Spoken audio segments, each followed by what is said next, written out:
So hi guys, what's up, welcome back to another video.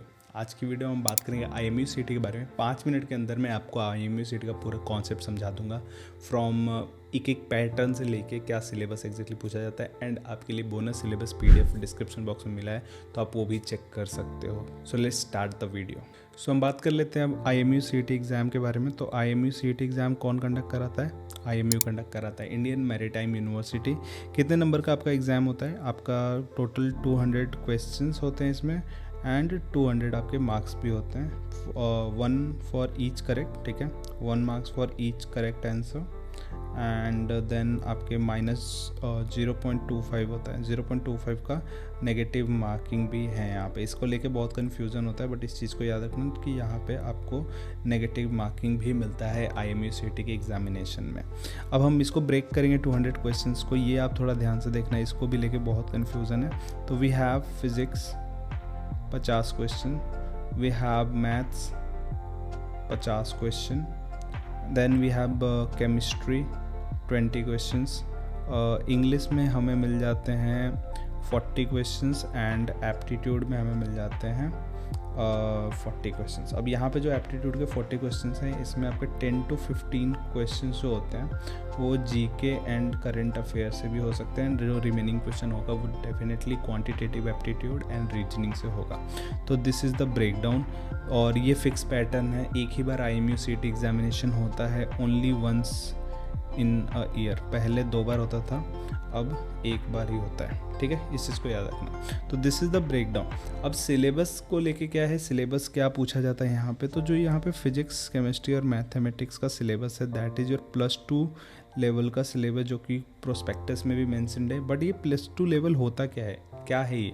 तो NCERT का जो syllabus है, NCERT का जो सिलेबस आप पढ़ते हो, वो सिलेबस यहाँ पे पूछा जाता है एग्जैक्ट। CBSE वाले बच्चों के लिए it will be very easy, क्योंकि वो NCERT का पूरा सिलेबस फॉलो करते हैं। तो एग्जैक्ट वही आपसे चैप्टर 1 क्लास 11 के चैप्टर 1 से लेके क्लास 12 के चैप्टर लास्ट तक, फिजिक्स, केमिस्ट्री, मैथमेटिक्स, हर एक टॉपिक से क्वेश्चन यहाँ पे आता है। तो आपको ये समझना जरूरी होगा। अगर नहीं समझ में आ रहा कि क्या है एग्जैक्ट सिलेबस, नीचे डिस्क्रिप्शन बॉक्स में मैंने ऑलरेडी आपके लिए एक छोटा सा ई-बुक फॉर्मेट में हम लोग का जो किताब है IMU CET 200, उसका इंडेक्स डाला है। उस इंडेक्स में जितने भी टॉपिक्स लिखे हैं, दे आर द सिलेबस, ठीक है, वही सारे चैप्टर्स आपके सिलेबस हैं, चाहे वो फिजिक्स हो, केमिस्ट्री हो, मैथमेटिक्स हो, इंग्लिश हो, एप्टीट्यूड हो, और हमने थोड़ा बहुत GK एंड ज्योग्राफी भी डाला, जो कि आपको डेफिनेटली हेल्प करेगा जो GK वाला पोर्सन है एप्टीट्यूड वाले पार्ट में।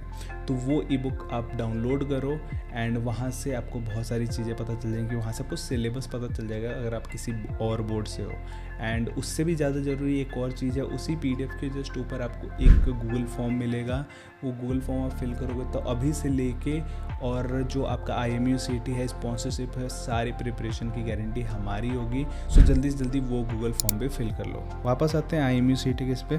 तो सिलेबस आपको समझ में आ गया, PCM का +2 लेवल का है। बाकी जो इंग्लिश, एप्टीट्यूड और GK एंड ज्योग्राफी है, जो GK static GK and geography है, वो भी आपको वहाँ से मिल जाएगा, एंड वहाँ से आप चीज़ें को देख सकते हो। तो this is the basic information about IMU CET जो आपको पता होना चाहिए। एंड सेम पैटर्न है एवरी ईयर, ठीक है, इस साल भी कोई चेंजेस अभी तक तो अनाउंस नहीं हुए, तो आपको यही मान के चलना पड़ेगा। अब जो बच्चे हमसे जो मोस्टली क्वेश्चन पूछते हैं कि सर जो PCM है उसमें आपका क्लास 12 से ज़्यादा आता है या फिर क्लास 11 से, ठीक है। तो मैंने जो देखा है 2019 में मैंने IMU CET दिया था, तो उस टाइम पे क्लास 12 का डेफिनेटली ज़्यादा था, it was somewhere around 70%, and then 11th का 30% था। बट चीज़ों को मैंने बदलते हुए भी देखा है, इट हैज़ बिकम 50%, 50-50 ऑलमोस्ट हो चुका है चीज़। तो इट इज़ अनप्रेडिक्टेबल कि आप प्रेडिक्ट करके जो कि 12th का पढ़ के जाऊँगा तो हो जाएगा, ऐसा नहीं होता है। कभी कभी 11th के भी ज़्यादा आ सकते हैं, तो इस चीज़ को आप मत ही पूछो तो ज़्यादा सही रहेगा। एक और ये चीज़ था कि सर फिजिक्स एंड मैथमेटिक्स में ज़्यादा थ्योरेटिकल बेस्ड क्वेश्चन आते हैं या फिर न्यूमेरिकल भी आते हैं, ठीक है। इवन मैथमेटिक्स में कॉन्सेप्चुअल बेस्ड क्वेश्चन आता है, इसलिए मैंने थ्योरेटिकल लिखा हुआ है, तो या न्यूमेरिकल आते हैं।